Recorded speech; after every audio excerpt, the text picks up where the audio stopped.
그 앞에 분이 군대 얘기도 하시고 그래서 저는 군대도 못 가고 저는 그래서 영혼을 구하라는 군대 구세군에 가서 35년 동안 신앙생활을 했습니다. 그래서 할렐루야 이게 구세군에서 인사가 할렐루야인데 이것은 한 분이신 하나님을 찬양하자 그 말입니다. 감사합니다. 오늘 이렇게 저같이 부족한 사람을 불러주시고 이렇게 불러주신 하나님께 감사와 영광을 돌리며 회장님을 비롯한 모든 회원님께 감사를 드립니다. 간증이라는 것은 제가 예수를 믿으면서 제 개인적인 얘기인 만큼 제가 만난 하나님은 어떤 하나님인가 그렇게 생각 한번 해보시면서 편안한 마음으로 들어주시면 감사하겠습니다. 저는 정읍 북면 신평리에서 머슴의 아들로 태어났습니다. 어릴 적에 크리스마스 때 교회 가면 강냉이 티밥 주잖아요. 그 티밥을 얻어먹으려고 주일학교에 다닌 기억이 나고요. 그 후에 18살, 19살 때쯤 된 것 같아요. 좋아하는 여자가 교회 다녀서 그 여자의 얼굴을 보기 위해서 그 여자가 가면 교회 나오고 그렇지 않으면 안 나오고 그렇게 따라다니다가 어느 금요 기도회, 지금 생각해보니까 금요 기도회 그때는 몰랐는데 금요 기도회 시간에 전도사님이 이렇게 앞에서부터 순서대로 이렇게 기도를 하라고 이렇게 말씀을 하시더라고요. 그래서 저는 가슴이 철렁했고 야 이제 큰일 났다. 이 일 어떻게 하느냐. 지금이라도 나갈까. 그렇게 막 머릿속에 생각을 하고 있는데 어느덧 내 순서가 돌아왔어요. 그래서 이제 앞에 사람들 이렇게 하나님 아버지 이렇게 하고 그러시더라고요. 그래서 저도 하나님 아버지 하고 났더니 아무것도 안 보이고 앞에 깜깜한 거예요. 그리고 들리는 소리가 있는데 옆에 사람들이 주여 주여 하는 소리만 이렇게 들리더라고요. 그리고 이제 그렇게 굉장히 길게 이렇게 느껴져요. 그리고 이제 한참 이렇게 그냥 기도를 못하고 있는데 전도사님이 저를 대신해서 기도를 해주셨고 저는 창피하고 쪽팔려가지고 그냥 교회에 나와버렸습니다. 그리고 이 일이 있은 후에 그래도 자존심이라는 게 있어가지고 어느 날 밤에 혼자서 교회에 찾아가서 성령여 강림하사를 한 2시까지 부른 것 같아요. 이렇게 이제 한 11시쯤 가가지고 한 2시까지 부른 것 같은데 한참 게 시간이 지났죠. 그리고 내가 딱 이렇게 보니까 내가 막 눈물 콧물 흘리면서 이렇게 제가 기도하고 있는 모습을 저 스스로 이렇게 발견했어요. 그것이 하나님과의 첫 만남이 아니었나 이렇게 생각합니다. 그러나 그것도 이제 잠시였고 그 전에 이제 좋아했던 여자는 좋다는 말 한마디도 못 해보고 다른 여자를 만나서 정읍에서 살림살이를 시작했습니다. 그때 저희 아버님은 불교 신자는 아니었지만 위암에 걸리셔가지고 집에서 맨날 나무함에 타보라고 계셨습니다. 그러면서 우리 애들이나 제 동생이나 예수 믿는 사람들이 뭐라고 그러는 거니 교회 갖다 바치는 돈 10분의 1만 부모에게 쓰면 효자상 받는다.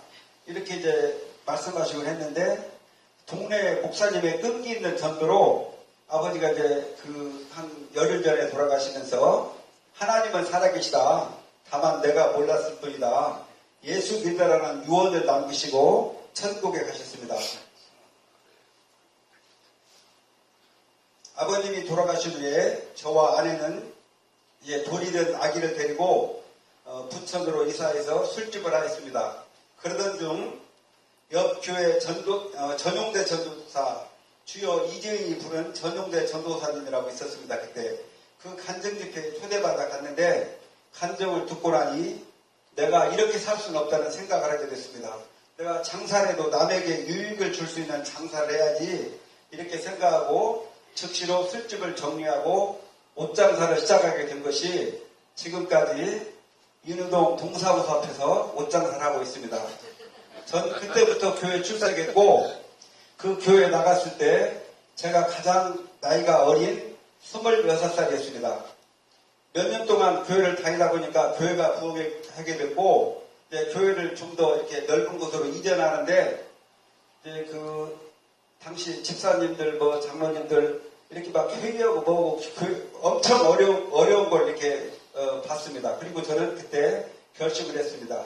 하나님의 은혜로 혼자서 하나님께 성전을 건축하겠다는 꿈을 꾸게 됐습니다. 그리고 꿈을 꾸어도 성전 건축을 꿈을 꾸게 해달라고 기도하며 하나님을 붙든 마음으로 바닥에 누워서 침대를 붙들고 잠을 자게 됐습니다. 그렇게 성전 건축에 대한 열정을 가지고 마음을 불태워 신앙생활하면서 하나님이 살아계시고 천국이 있고 지옥이 있는데 나는 어떻게 살아야 할까를 생각하게 되었습니다. 그리고 크게 두 가지로 신앙의 기준을 세우게 되었습니다. 첫 번째로 신앙의 세 가지 기준은 신앙은 타협의 대상이 아니며 타협할 수도 없다. 두 번째로 비오기를 기도했다면 우산 들고 나가야 한다. 세 번째 참새가 죽으면서 째고 죽는다는데 나도 정말 죽는다면 내 감사가 끊어진다면 내 생명 끝나는 날이다. 그렇게 세 가지로 신앙을 정리하고 또 물질에 대해서 정리를 했습니다. 물질의 주인은 하나님이다. 사역권과 축복권이 하나님께 있고 나는 관리인에 불과하다. 또 돈은 많이 벌어서 많이 써야 한다. 그러나 사람과 하나님 앞에 절대 부끄럽게 써서는 안 된다. 한 푼도 가져갈 수 없으니 쓴 돈이 번 돈이다. 나중에 보자는 놈 무섭지 않듯이 없을 때 못하는 놈은 있어도 못한다. 나는 돈에 절대 노예되지 않고 돈을 다스리겠다. 이렇게 기준을 정하고 신앙생활하는데 정말 감격 있고 스릴 있고 감사가 넘치는 신앙생활이었습니다. 왜냐하면 기도만 하면 뭐든지 다 이루어지고 신기한 일들이 일어나고 얼마나 재밌겠습니까? 제가 한 가지만 예를 들겠습니다. 제가 전셋집에 살고 있을 때인데요. 저도 전세 살고 그 사람도 전세 사는데 옆에 반중이 살고 있었습니다. 반중이 뭔지 모르시죠? 이건 중도 아니고 머리는 깎고 중복은 입고 집에서 나무함이 타버리는데 장사를 하는 거예요 또. 그래서 제가 나름대로 반중이라고 이름을 지었습니다.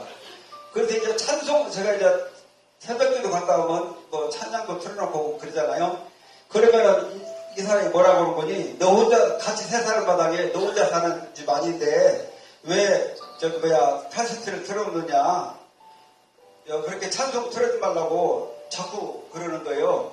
그래서 제가 하나님 앞에 기도했습니다. 저 중 좀 치워주세요. 이렇게 전적으로 하면서 저 중 좀 치워주세요.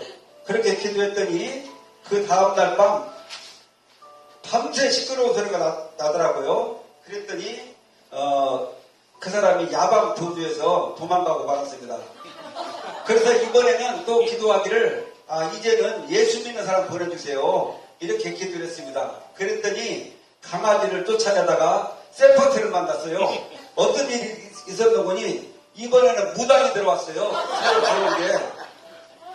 강아지 쫓다가 세퍼트를 만나가지고 이게 그래서 우리 집사람한테 이제 물어봤죠. 이걸 어쩌면 좋겠냐. 이거 주님께서 기도하라니까 기도하라는 얘기다. 그래서 이제 영시기도 12시만 되면 이제 40일 작전 기도를 했습니다. 마누라하고 서로 무릎을 맞대고 손을 마주잡고 12시만 되면은 저 사람 예수 믿게 해달라고 통성으로 기도를 밤마다 했고 또 40일 작전 기도가 끝난 40일 이렇게 작전 기도를 해서 40일 작전 기도가 끝났습니다. 그리고 그 다음날 이제 주일날이죠. 주일날 아침에 교회 가려고 문 밖에 나오니 무당 아주머니가 옷을 예쁘게 차려입고 밑에서 저를 딱 이렇게 쳐다보고 있더라고요. 그래서 제가 이제 계단을 싹 내려가니까 이 아주머니 나한테 오더니 제 팔을 탁 잡는 거예요. 제 팔을 덥석 잡더니 뭐라고 그러는 거니 아저씨 저도 교회 가야겠어요. 하고 그를 따라 교회 출석했습니다. 이럴 때는 그리고 구역 예배를 저희 집에 드리는데 또 무당 아주머니가 저희 집에 오셨어요. 그러면서 하염없이 우시더라고요. 금요일에 그런데 또 와서 막 개그로 온 건데 어떻게 보면은 와서 이렇게 막 우시더라고요. 그러면서 그분이 고백을 해요. 지금까지 제가 섬기던 모든 우상의 집기들을 다 버렸다고 고백을 했습니다. 그 후에 그 집가족 7명이 예수를 믿게 되었습니다. 그 남편이라거나 사연은 많지만 좋은 시간이 있어서 얘기는 못하는데 이렇게 정말 7명을 예수 믿게 하신 이 일을 행하신 전능하신 하나님께 영광을 돌립니다. 할렐루야. 하나님께서는 또 저에게 말도 안 되는 기도 제목에도 불구하고 그때그때 응답을 해주셨습니다. 제가 기도만 하면 응답받았다는데 제가 또 기도하다가 응답이 안 될 때도 있잖아요. 사람이. 그러면 어떻게 기도했는 거니? 머리를 박으면서 하나님 응답하자면 머리 박고 죽겠다고 이렇게 어리석게 기도했습니다. 그런데 한 번은 아내와 또 어머니 앞에서 밥상에 머리 받으면서 이 시간 이후로 나한테 왈가왈부 한 번만 하면 다 그냥 난리 쳐버리겠다. 그렇게 하고 일을 진행한 적이 있습니다. 그 이수에 한 달에 제가 수입이 노점 장사하고 그랬으니까 많이 벌어야 150만 원 정도 버는데 1억 3천만 원의 빚을 지게 되었습니다. 그리고 10년 동안 이 카드 저 카드 돌려받으면서 정말 힘든 시간을 보냈습니다. 저는 이런 어려움을 당하면서 이렇게 기도했습니다. 나는 하나님 앞에 시험을 지금 보고 있는 중이다. 나는 지금 시험 통과 중이다. 나는 지금 터널을 통과 중이다. 터널 끝없는 터널이 있다더냐. 반드시 끊을 수 있다. 나는 어두운 터널을 지나서 광명한 햇살을 볼 것이다. 이렇게 고난의 긴 터널을 지나면서 기도의 인내를 배우게 되었습니다. 이렇게 하나님 안으로 나아갈 때 하나님께서는 저를 다시 회복시켜 주셨습니다. 그리고 저에게 또 다른 목표를 세우게 하셨습니다. 나그네 인생길을 마감하는 날 나는 하나님 앞에 무엇을 가지고 갈까를 생각하게 되었습니다.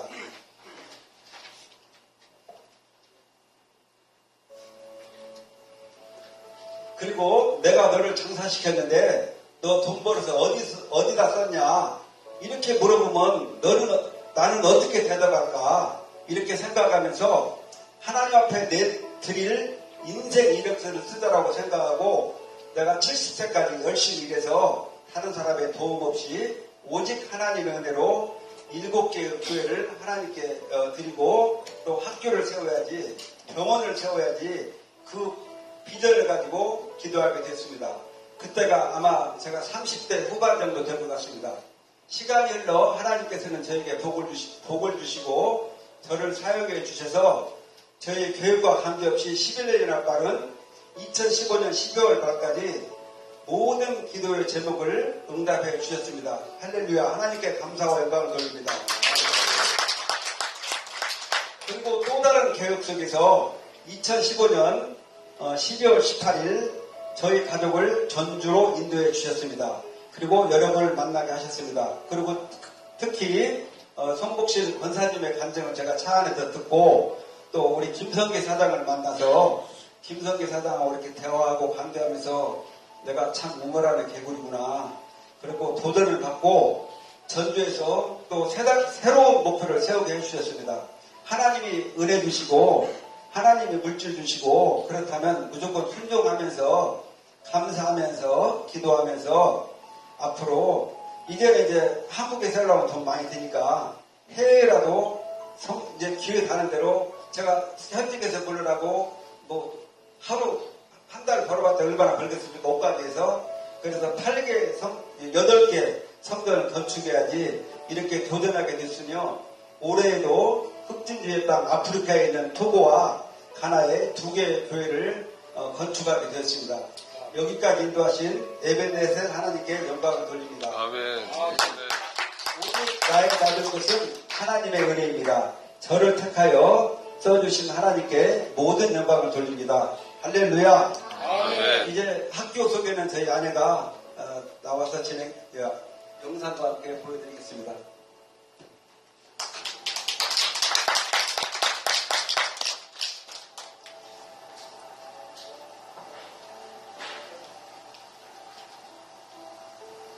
할렐루야. 네, 반갑습니다.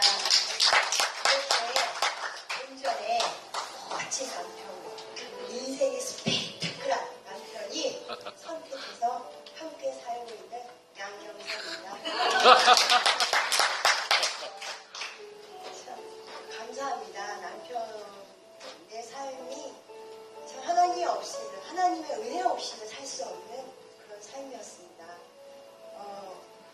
네, 저희는 이제 아시는 분은 아시겠지만 아까 그 처음에 나온 결혼하신 분 그분이 제가 아닙니다.